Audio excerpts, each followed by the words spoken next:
Cycling.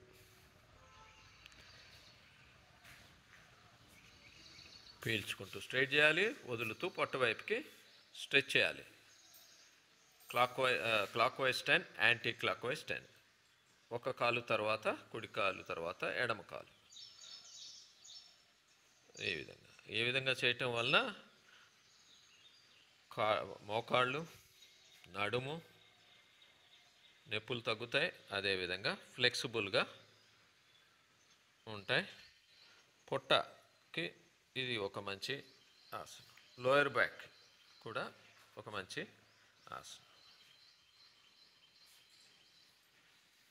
ఒక్కొక్క కాలు తర్వాత సైకిల్ తొక్కినట్టు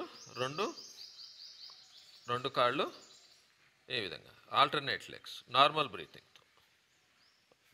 బ్రీతింగ్తో ఆల్టర్నేట్ లెగ్ చేయాలి. సైకిల్ తొక్కినట్టు తొక్కాలి. తర్వాత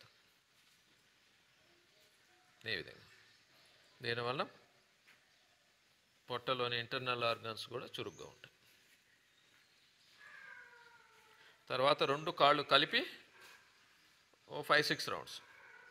రెండు కాళ్ళు కలిపి వదులుతూ పొట్ట వైపుకి పీల్చుకుంటూ స్ట్రైట్. ఇది ఒక మంచి బెల్లీ ఫ్యాట్ తగ్గడానికి, పొట్ట తగ్గడానికి ఒక మంచి ఆసనం.